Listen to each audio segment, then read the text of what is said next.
Monsieur le Président, mes chers collègues, afin de démarrer mon propos, je veux avant tout souligner l'approche menée par notre majorité et par Stéphane Perrin-Sarzier, notre vice-président, pour construire le budget 2025 et la décision modificative qui en découle et que nous étudions aujourd'hui. Cette approche est, je cite le Césaire, cohérente et permet d'identifier les pistes d'économie réalisables et d'effectuer les choix politiques adéquats. Et le Césaire de compléter en saluant la décision du Conseil régional de ne pas recourir au rabotage indifférencié des dépenses et de s'appuyer sur un travail en profondeur pour prendre ces décisions. Je profite d'ailleurs de cette occasion pour remercier le Césaire pour son travail et ses remarques si précieuses et leur apporter tout notre soutien. Pour revenir à notre sujet, nous pouvons nous féliciter collectivement de la bonne gestion de notre région qui nous permet d'assumer nos compétences malgré cette baisse drastique et, il faut bien le dire, injuste. 43 millions d'euros, dois-je encore le rappeler. Alors dézoomons un peu, mes chers collègues, sortons quelques minutes le nez de nos préoccupations locales et de la session qui nous occupe aujourd'hui. Dans quelle époque vivons-nous ? Dans quelle époque vivons-nous pour qu'un gouvernement incapable de tenir les déficits publics vienne nous faire la leçon et taper dans les caisses des collectivités locales et celles de nos régions tout particulièrement ?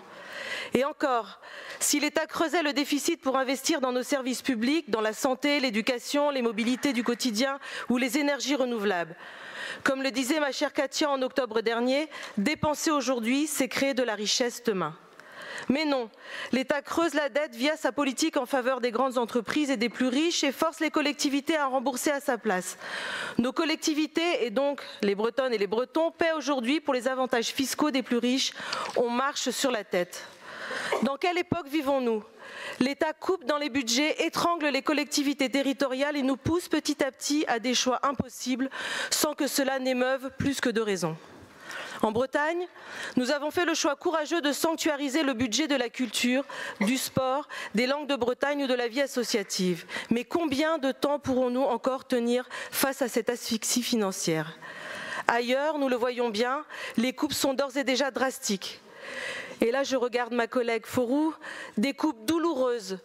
Douloureux car c'est bien là l'adjectif que tu as employé encore hier, ma chère Faurou, pour parler de ces choix que notre majorité a dû faire. Combien d'associations, d'entreprises, de formations, de festivals, d'écoles devront disparaître avant que l'État n'assume ses responsabilités ? Quand nos demandes répétées et celles de nos concitoyens, des Bretonnes et des Bretons, d'une vraie justice fiscale et d'une décentralisation réelle seront entendues ? Tous les transferts de compétences entre l'État et collectivités se sont traduits par des moyens humains et financiers qui ne suivent pas. L'État se déresponsabilise et nous utilise comme variable d'ajustement. Mes chers collègues, Marc Aurèle disait « Que la force me soit donnée de supporter ce qui ne peut être changé et le courage de changer ce qui peut l'être, mais aussi la sagesse de distinguer l'un de l'autre. » Je crois que nous sommes tous assez sages pour comprendre qu'il est temps d'avoir le courage collectif de changer notre modèle d'hypercentralisation qui a fait plus que son temps. Je vous remercie.